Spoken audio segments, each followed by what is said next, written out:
Boa noite, pessoal. O som tá bom? Estão conseguindo me ouvir do fundo? Ótimo. Bom, vamos lá. Que nosso Mestre Jesus nos ilumine nesse estudo de hoje, né? Sempre quando a gente vem na Casa Espírita, e aqui é sempre uma alegria, né? Eu falo que aqui foi uma das primeiras casas que eu comecei a frequentar. A evangelização da minha filha mais velha, da Helena, foi aqui, nessa casa. Então eu tenho um carinho muito grande por essa estrutura física e principalmente pela estrutura espiritual, né, que acompanha essa casa. Porque é interessante porque cada casa espírita é um centro, porque se torna um centro de comunhão entre o plano espiritual e nós, que sempre viemos aqui em busca do conhecimento, do alívio de nossas dores. E falando em dores, sempre a gente começa a se questionar, né? Porque quantas vezes na nossa caminhada a gente passa por situações que de repente a gente não gostaria de enfrentar.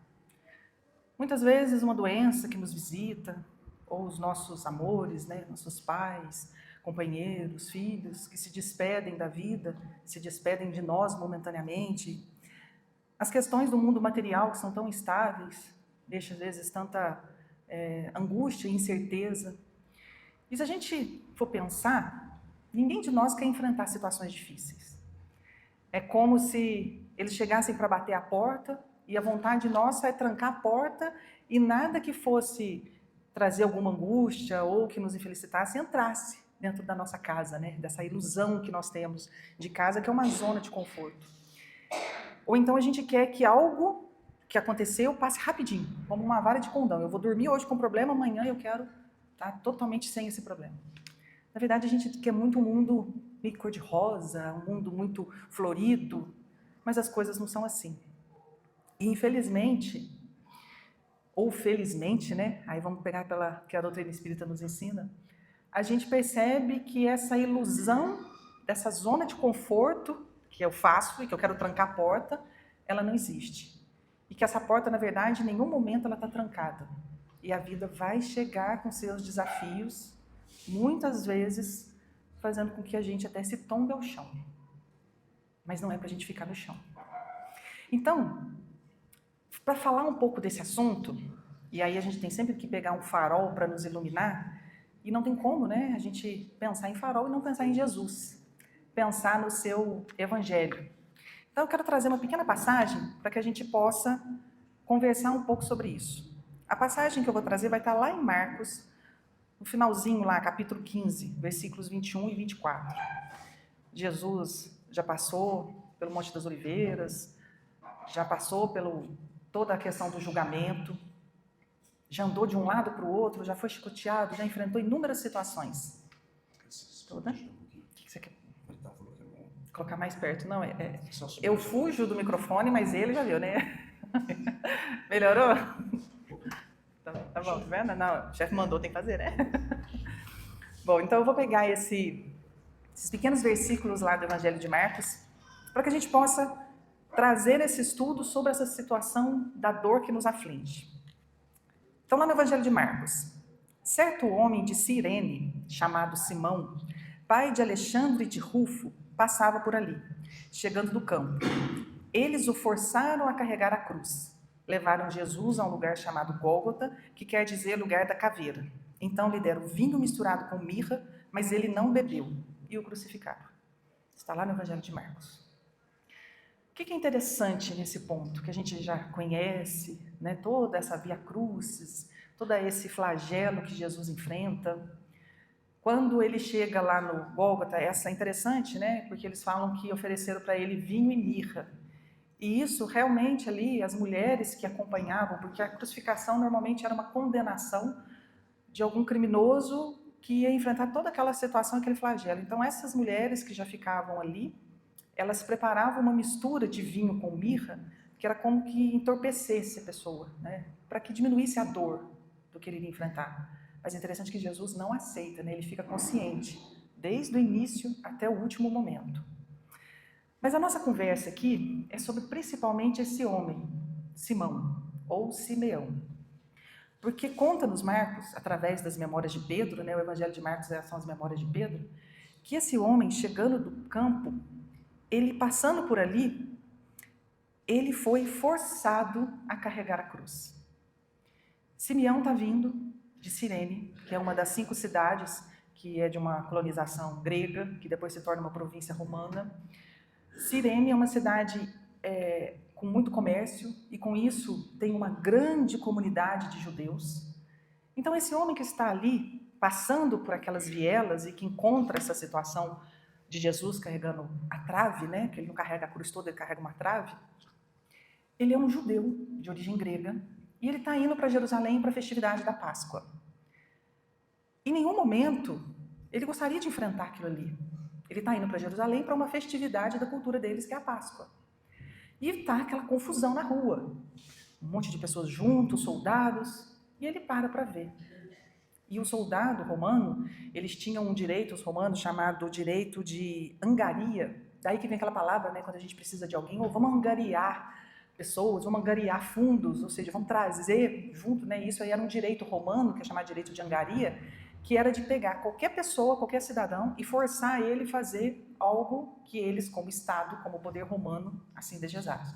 E eles faziam isso com diversas coisas, para carregar alguma coisa que estava pesado, quando chegavam nas cidades, eles tinham esse direito de pegar as pessoas desse povo que era submisso ao poder romano, para que eles deixassem o que eles estavam fazendo e auxiliassem. E aí, né, Simão está lá, vê aquela confusão, vê aquele homem caído, todo machucado, e um soldado romano com um chicote na mão procurando alguém para poder ajudar, porque o condenado não poderia morrer antes da condenação.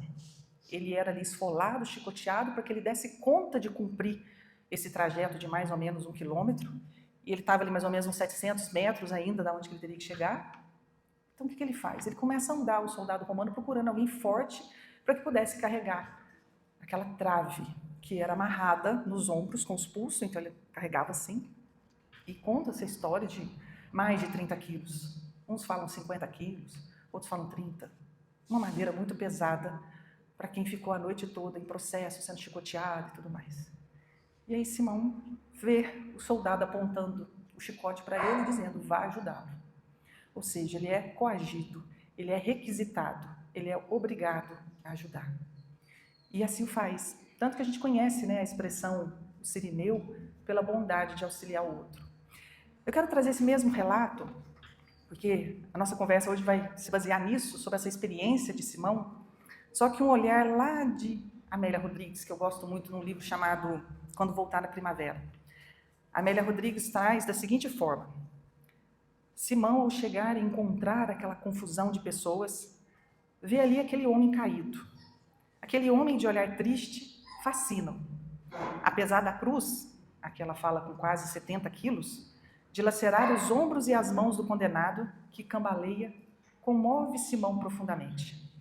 A noite de vigília demorada, as viagens entre Anás e Caifás, o pretório, exauriram o Filho de Deus. O centurião fustigava o preso, a fim de que não desfalecesse. A penalidade deveria ser cumprida. Enfurecido, experimentava o soldado um misto de piedade e dever. Ferido pelo amor do prisioneiro pacífico escravo, mas serviçal pela paixão ao César que devia cumprir naquele momento. No tormento que o vence, deseja diminuir a carga que ameaça esmagá-lo. Perpassa o olhar injetado pelas filas de mudos espectadores e chama o homem de Cirene. O convocado não reage. Submisso, curva-se, oferece o ombro e auxilia aquele homem estranho. A cruz se ergue mais leve. Jesus lhe dirige um olhar de profundo amor.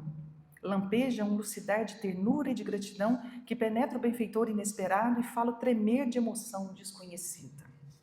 Então, quando Simão ali, ombro a ombro com Jesus, sente aquele olhar do mestre, e eu fico imaginando, né, a força desse olhar, e ele se torna uma pessoa diferente, que depois, mais para frente, eu volto aqui.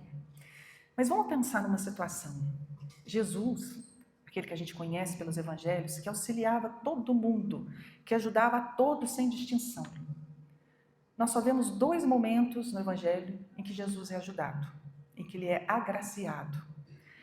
Naquele momento, também próximo já do final dos evangelhos, quando ele é ungido em Betânia, que ele chega, Maria chega com aquele vaso de perfume de óleo caríssimo, que até alguns dos discípulos falam, mas que absurdo, né? Gastar um óleo, um perfume desse jeito, olha o tanto de coisa que a gente poderia comprar.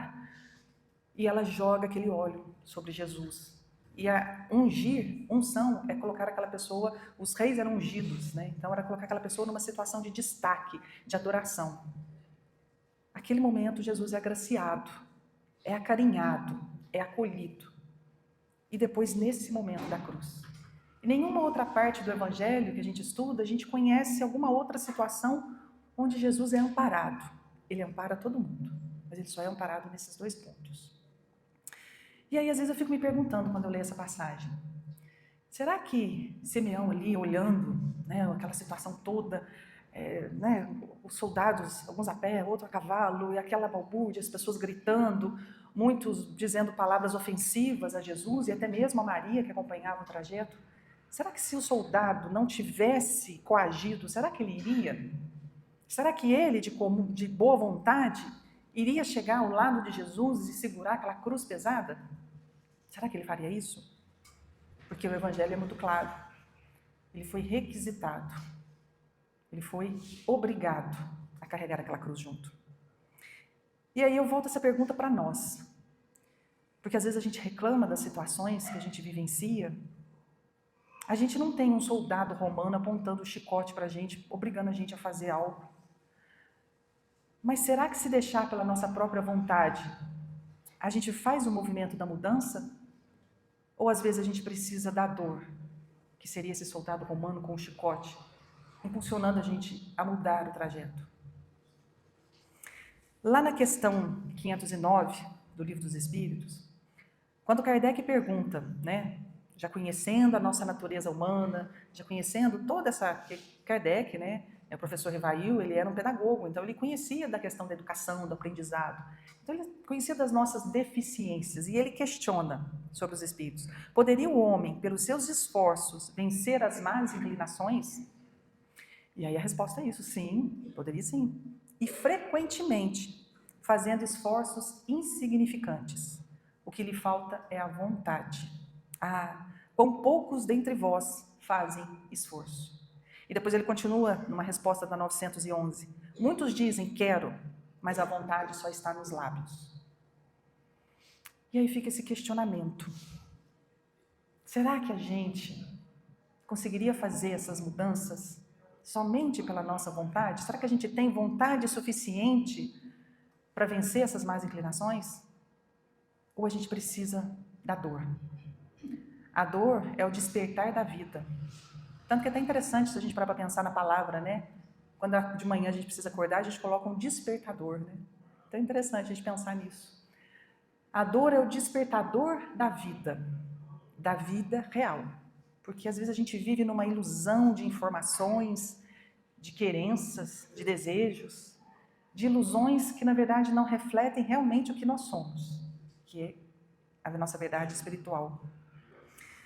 Mas aí sempre fica aquele questionamento, né, quando a gente enfrenta a dificuldade. Mas precisa ser tão doído? Será que precisa doer tanto? Aí vai depender. Joana de Ângeles, naquela obra O Homem Integral, eu gosto muito das obras da Joana de Ângeles, ela diz que a gente evolui, né, como a gente conhece, pelo amor ou pela dor. Mas também a gente evolui pela inteligência, porque a inteligência é um atributo divino. Só que muitas vezes a gente não usa essa inteligência em observação, em buscar um olhar mais atencioso das situações e principalmente a gente compreender que nós somos espíritos, que ora animamos um corpo. Nós não somos um corpo que temos um espírito, não, nós somos espírito, que por diversas situações, indo e voltando, porque a vida é uma só, ora lá, ora cá, indo e voltando, assumimos personalidades, assumimos vivências, que vão nos trazer experiências. E nessa percepção que a gente teria que ter, a gente teria que perceber que além de sermos espíritos que ora ocupamos um corpo físico, essa vida material ela é realmente instável. E aí vou buscar uma outra frase da Joana, que ela até fala que o mundo ele é instável. Vou pegar uma água aqui.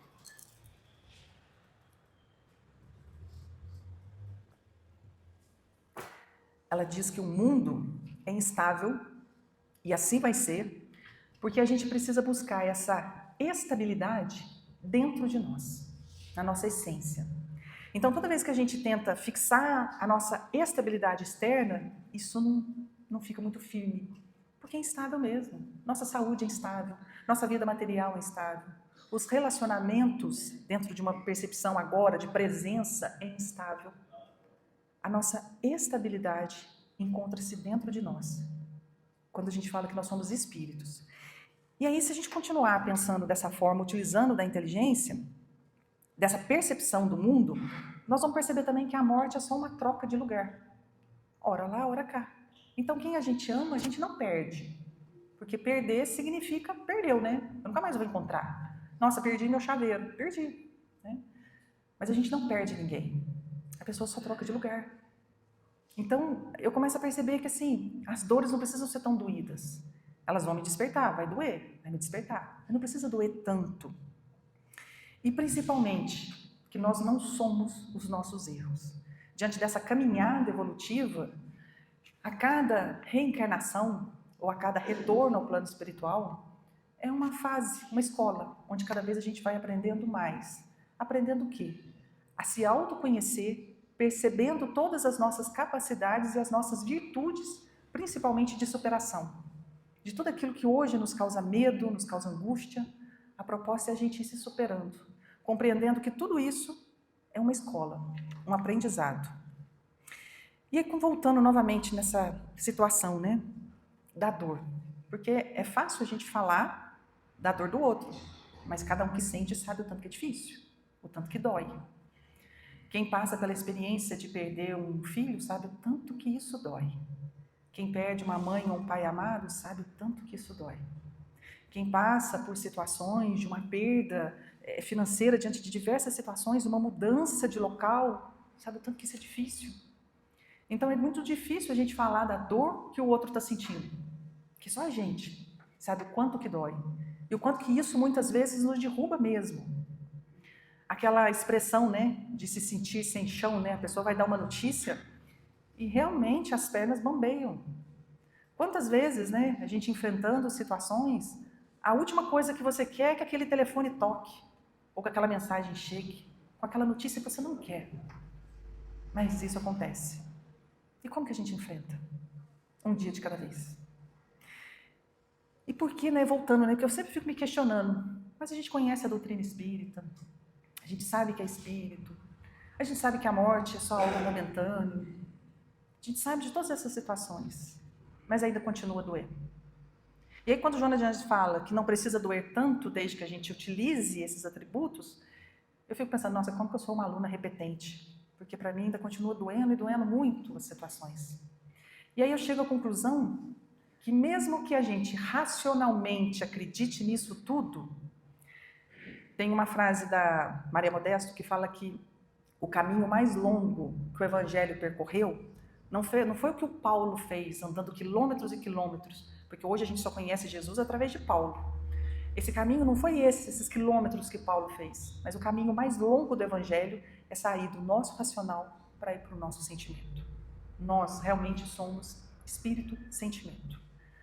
Então, a nossa grande dificuldade de compreender essa amiga dor, que não é para nos jogar no chão, mas que é um despertador para a vida real, é porque realmente, no fundo, verdadeiramente, às vezes a gente não acredita nisso tudo.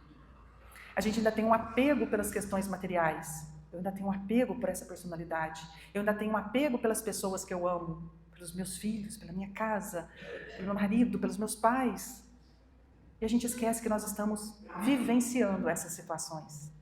E todas as vezes quando isso dói, aí eu lembro também de uma outra frase que Jesus fala, né? Que os laços que realmente estão ligados, eles não se desfazem. Os laços do amor jamais se desfazem. E a gente tem que entender que essa oportunidade que hoje nós vivenciamos com as pessoas é único. Mesmo que eu pense assim, já que a morte é só uma troca de lugar, já que eu sou um espírito imortal, vou deixando para frente, lá na frente eu resolvo isso. Lá na frente vai ser outra história, com outras pessoas. Então a gente tem que realmente entregar o passado, Porque aquilo que já foi, aquilo que eu falei que não devia ter falado, aquilo que eu senti que não devia ter sentido, aquilo que eu entendo hoje que foi de forma equivocada, eu tenho que conseguir entregar e viver plenamente o presente e estruturar o futuro. Mas o que a gente faz? A gente fica vivendo do passado. Da dor, por exemplo, quando se perde alguém querido e fica pensando, nossa, eu poderia ter falado isso e não falei, eu podia ter feito isso, eu não fiz, ou numa briga que aconteceu, e falou assim, nossa, eu podia ter mudado, ter falado, ter sentido de uma forma diferente, sempre questionando o passado, porque hoje eu penso diferente, mas no passado eu fiz o que eu achei que era o melhor. Ou então, por imaturidade, eu fiz de forma equivocada. Mas como eu disse aqui antes, nós não somos os nossos erros. Até porque se a gente pensar que a gente é, né, aquilo que a gente erra, aí faria justificativa a questão do inferno ou do céu, e a gente sabe que isso não existe. Porque imagina, qual o professor que sabe que um aluno, um aprendiz, que ainda não conhece toda a matéria, ao errar, ele vai ser penalizado eternamente? Não. Ele sabe que é uma fase, que ele está aprendendo. Assim somos nós. Nós temos em nós todas essas sementes do vir a ser, mas eu só vou conseguir vir a ser quando nesses processos doloridos eu conseguir olhar para mim e entender. Onde que eu caio? Na onde que o vício entra? Na onde que a raiva me faz perder o controle? Quais são os momentos que eu preciso olhar para mim, respirar e falar, opa, estou perdendo a minha integridade aqui. E quando a gente começa a pensar, né, sobre isso, e principalmente aí sobre Simão, naquela situação onde ele foi coagido, quantas vezes a gente, pelo nosso orgulho, e se não é, muitas vezes, a própria coerção da vida exigir que a gente mude de caminho, mas quantas vezes nós que precisamos de auxílio, a gente também não pede o auxílio? Não sei se vocês já ouviram essa frase, né, que é muito comum, né? Eu mesmo já falei muitas vezes, depois que eu estudei essa passagem, eu já parei com isso. Que a gente fala assim, não, se não for de bom grado, se não for de cara boa, não precisa vir fazer. Quando a gente pede ajuda para alguém, a pessoa vem reclamando alguma coisa, você fala assim, isso aqui, se vai vir de mau humor, não precisa vir. Na verdade, é nosso orgulho. Porque para a gente pedir ajuda, a gente quer que a outra pessoa venha nos ajudar felizinho, porque, nossa, lá ela me pediu ajuda, então eu tenho que lá ajudar. É o nosso orgulho falando isso. E olha que incoerência nossa. Simão foi obrigado a ajudar Jesus na cruz. E Jesus o aceita com aquele olhar de ternura. E a gente, na nossa arrogância, a gente quer que as pessoas nos auxiliem sempre de bom grado. E quando eu faço isso, que eu falo, não, nem precisa vir ajudar, já que você está de mau humor, nem precisa vir. Eu estou tirando essa oportunidade da pessoa de entender que a vida está chamando ela também para o convite do auxílio. Quantas vezes, às vezes, uma situação de família, que está todo mundo junto, aí tem um pouquinho mais, né, afastado, não precisa chamar ele não. Não, precisa chamar ele sim. Ah, mas ele só dá palpite errado, ele só dá... Não, tem que chamar. A gente não, nós precisamos, nós nascemos em sociedade porque a gente precisa estar unidos. O outro é meu termômetro. Porque se eu vivesse sozinha, nossa senhora, esse é um problema eu ia fazer o que eu quisesse. E onde que eu iria melhorar? O outro é meu embate, é o porco espinho que espeta, e que a gente não pode ficar longe, senão a gente morre de frio, né? Aquela historinha dos porcos espinhos. Mas eu preciso ficar junto, porque no espetar do outro, eu também me reconheço. Porque o outro só me incomoda naquilo que faz eco em mim. Se eu não sou de briga, a pessoa pode brigar, falar, porque ela não vai conseguir. Não é questão de ser superior ou nada, não vai encontrar eco. Agora, se eu já estou irritada, aí vem outra pessoa e fala alguma conversa, faz uma fala atravessada, aquilo já é motivo para briga. Não porque o outro me faz brigar, não, isso está dentro de mim. Por isso que a gente só cresce nessa convivência com o outro. E as coisas doem, normalmente porque o outro me atingiu. Então essa dor, que é o despertador da vida, é o despertador da vida real. Dessa vida onde eu começo a pensar que, peraí, por que está doendo? Por que eu estou magoada com aquela pessoa? Ela está num mau dia, ela está enfrentando situações assim como eu também já enfrentei. Quantas vezes a pessoa é a melhor pessoa do mundo? De repente, ela está num dia que não está legal e ela faz algo que não foi bom. A gente esquece todo o bom que foi feito para trás e fixa somente no ruim que aconteceu agora. A pessoa pode ter construído algo maravilhoso, mas um deslize e acabou. Tanto que tem até um ditado, né? Você leva uma vida inteira para se criar confiança, 1 minuto para se perder, né? né, já conheço isso de muitos anos. E aí a gente vai fixar aquela pessoa naquilo que ela fez de ruim. Mas nós não somos os nossos erros, e quantas vezes nós erramos? Se fosse assim, imagina, Jesus até hoje espera pacientemente que a gente entenda a sua mensagem. E até hoje nós não conseguimos compreender essa mensagem. Quando Emmanuel conversa, né, faz o estudo sobre esse versículo específico de Simão carregando a cruz de Jesus, Emmanuel, como sempre, tem, né, uma perspicácia para poder chamar a atenção da gente, muitas vezes até puxar nossa orelha, né? Nesse texto desse estudo, ele fala algo que, né, novamente ali me fez pensar muito, porque ele fala o seguinte: muita gente confunde disciplina com iluminação pessoal, com iluminação espiritual. Falei errado, vou repetir. Muita gente confunde disciplina com iluminação espiritual. E a gente confunde mesmo. Sabe aquela frasezinha que Emmanuel diz para o Chico? Disciplina, disciplina, disciplina, e que a gente repete inúmeras vezes? Que a gente tem que ser disciplinado. Só que por que Emmanuel está dizendo isso? Porque ele vai completando a linha de raciocínio dizendo o seguinte: somente depois de havermos concordado com o jugo suave do Cristo, somente após termos compreendido que é negar a si mesmo, é que carregar a nossa cruz nos dotará de asas espirituais para a verdadeira vida. O que ele está querendo dizer? Não é a disciplina que vai ser a nossa iluminação espiritual, mas o concordar com esse jugo suave que Cristo nos mostra. Quando Cristo, essa frase aqui, né?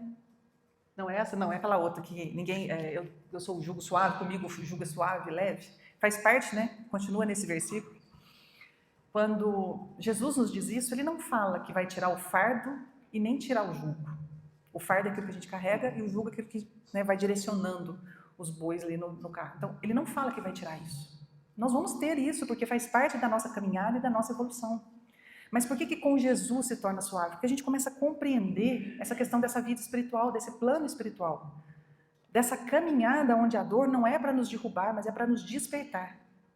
Quando eu consigo compreender isso e ajo com disciplina, aí sim, eu consigo começar a entender, a subir esses degrauzinhos da evolução espiritual. Mas enquanto eu estou fazendo por disciplina somente, mas mal-humorada, com raiva, eu estou fazendo, né? Mas eu não estou realmente compreendendo a mensagem do Cristo. Quando eu falei agora há pouco da gente chamar aquela pessoa que de repente, né, a gente brinca, se não é para vir com cara boa, não precisa vir fazer. A gente precisa ir fazer mesmo com essa oportunidade de auxílio. Mas a gente tem que começar a compreender, se eu quero diminuir a dor, eu tenho que começar a entender o que isso está me ensinando. Quantas vezes a gente tem uma oportunidade maravilhosa como filhos de ajudar os pais que já estão idosos? Isso é fácil? Não, não é. Não é fácil nem pela quantidade de atribulações que a gente assume e nem pela dor de ver que pessoas tão queridas como os nossos pais estão envelhecendo e estão passando por inúmeras dificuldades e muitas vezes dores físicas. Não é fácil a gente vivenciar isso. Mas é uma oportunidade imensa para a gente se olhar, porque é o nosso futuro, e de ser útil. Se eu consigo abraçar isso, exercendo o meu papel de uma forma disciplinada e de bom grado, toda vez puxando a consciência, porque se deixar pelo meu desejo, eu não quero ver algo que me traz dor. Mas aí eu tenho que puxar toda hora a minha consciência e falar, qual que é o meu dever? Porque Emmanuel ainda continua, ele finaliza esse texto dizendo o seguinte: ainda hoje aceitamos nossas obrigações inerentes ao nosso próprio dever, porque a isso somos constrangidos. E por isso que às vezes a gente escuta, né? Nossa, mas a vida é tão difícil, a vida é tão complicada. Ela é o nosso mestre de ensinamento que nós temos agora. Como a gente não tem a capacidade de perceber Jesus, esses convites que a vida traz, é o mestre nos dizendo, olha, isso aqui está doendo, mas você pode mudar o caminho. Não está legal do jeito que está sendo feito. Só que muitas vezes, ao invés de eu usar a dor somente como um despertador, eu faço dela um sofrimento. Porque às vezes o papel de vítima é um pouco mais fácil do que aquele que quer construir algo. Né? Normalmente aquele que está combalido, que está vítima, a gente tem às vezes o cuidado de cuidar, né? Chama atenção, e a gente olha, a gente cuida. E isso é muito difícil para a gente se auto-reconhecer nisso. Porque quando eu estou em sofrimento, que eu estou numa posição fragilizada, as pessoas vêm me acudir. Porque essa é a grande proposta, nós não caminhamos sozinhos. Só que a gente não pode ficar cultuando o sofrimento. Uma vez eu ouvi, há muitos anos atrás, eu achei isso muito interessante, que até eu guardei para mim, né? Às vezes a gente enfrenta as dificuldades, né?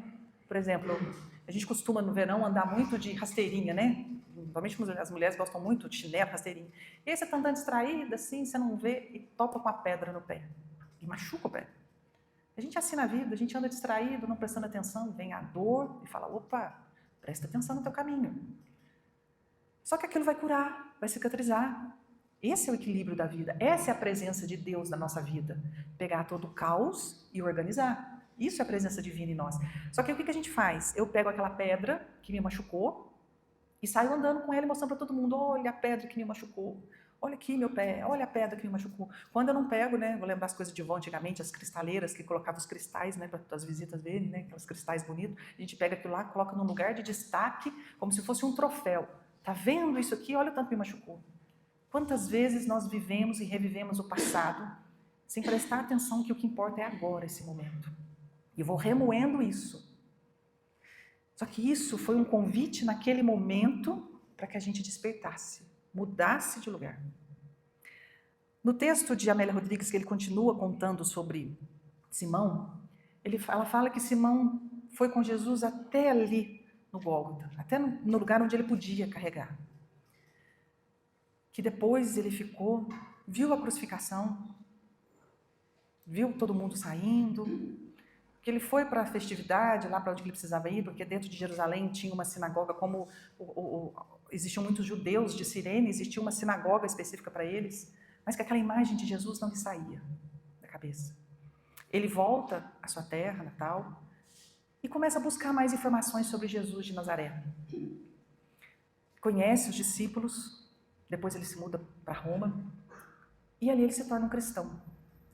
E é interessante porque ele cita no Evangelho de Marcos fala, Simão de Cirineu, que seus filhos, deixa eu até pegar de novo aqui, ó, certo homem chamado Simão, pai de Alexandre e de Rufo. Simeão se torna um cristão e seus 2 filhos, ainda jovens naquele momento, também vão seguir o cristianismo. Quando a gente pega uma carta de Paulo, na carta aos Romanos, lá no finalzinho, Paulo fala, ele vai agradecendo inúmeras pessoas. E ele agradece a Rufo, o eleito de Deus, e a sua mãe, que também cuida muito de mim. Os historiadores acreditam que esse Rufo é o mesmo filho desse Simeão. Então, olha só a mudança que esse homem fez naquele momento, onde aquele soldado romano lhe aponta o chicote e lhe obriga a carregar uma trave extremamente pesada com um homem que até naquele momento talvez seria um desconhecido, e ele assim faz. Aquele olhar muda esse homem completamente, muda a vida dos seus filhos e faz com que ele compreenda a vida de uma forma muito diferente. Lá no livro Consolador, na questão 316, eles perguntam, né, para Emmanuel, aceitando Jesus, o auxílio de Simão, o Cirineu, deseja deixar um novo ensinamento às criaturas? Porque ali naqueles momentos são os últimos momentos de Jesus, nesse trajeto todo. E a resposta de Emmanuel, essa passagem evangélica encerra, ou seja, conclui os ensinamentos do Cristo, concernente à necessidade de cooperação fraternal entre os homens em todos os trâmites da vida. Naquele momento onde Jesus aceita aquele auxílio, ele agradece com um olhar que marca Simão de uma forma muito profunda, ele demonstra mais um ensinamento que a gente precisa aprender. Em todas as situações da vida, sempre nós vamos ter alguém para auxiliar. E nós também temos que estar sempre despertos e atentos para poder auxiliar. Porque ora a gente ajuda, ora a gente é ajudado. Quando a gente pensa dessa forma, a gente começa a ressignificar todas essas dores.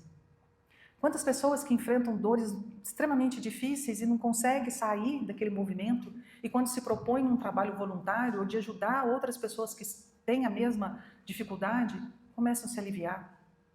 Quando a gente tira o olhar daquilo que está nos fazendo sofrer, porque a dor é para despertar, mas aí eu continuo nesse processo de sofrimento, revivendo aquilo e não consigo entender que aquilo é um convite da vida, eu preciso tirar o olhar daquilo. Eu preciso olhar de outra forma. Porque somente com isso eu vou perceber que o Deus que a gente conhece ainda de uma forma ainda muito imperfeita, que é esse organizador do caos, né?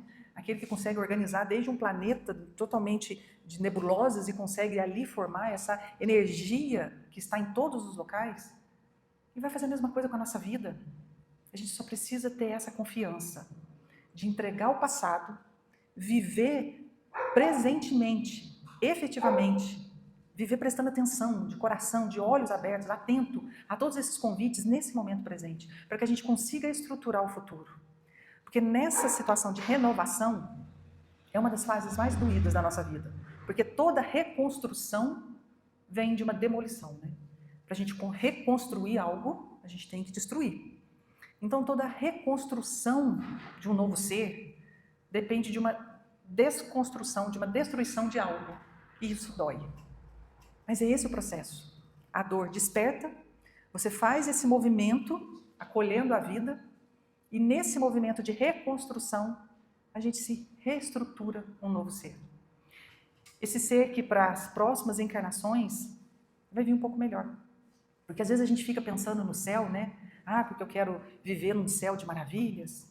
Mas o céu começa agora. Se é a lei do plantio e da colheita, o que eu vou ter lá na frente? Se agora o que eu estou plantando? Então, nessa reconstrução de nós mesmos, que a gente tem esse farol de Jesus. Que a gente traga para o nosso dia a dia essa proposta de Simão, esse homem que estava indo ali visitar, fazer uma visita, fazer a cultura dele ali dentro da sinagoga, diante de uma coerção, diante de um soldado romano lhe apontando o chicote, ele aceita uma obrigação, aceita um ato que aquilo vai mudar totalmente. Que a gente tenha esse olhar, porque a vida, não com os soldados romanos, mas com os vários atrativos que a dor nos faz, vai nos trazer inúmeros convites. Que a gente tenha esse olhar para conseguir, nesses convites, mesmo com inúmeras dificuldades, a gente fazer o melhor que eu posso fazer nesse momento. Aí às vezes vocês podem me perguntar, mas minha vida é tão tranquila, eu nem sei quais são esses convites, de repente, que a vida vai me fazer. A vida faz convite para a gente constantemente. No nosso papel como cidadão, no nosso papel como filho, como mãe, como esposa, como tio, como trabalhador da casa espírita. Nosso papel, quando a gente acorda de manhã, nós temos algo a executar. E é nessa execução do dia a dia que a gente tem que se propor a ser melhor, a tentar auxiliar, mesmo com as minhas dificuldades, mas auxiliar. Esse é o caminho que, quando Emmanuel diz que não é só a disciplina que nos traz a evolução, mas aceitar o jugo suave do Cristo. Esse é o caminho para que a gente possa, lá na frente, olhar para trás e falar, né, nossa, nessa caminhada, carregando a minha cruz, eu realmente aprendi o ensinamento do Mestre. Boa noite, muito obrigada pela atenção.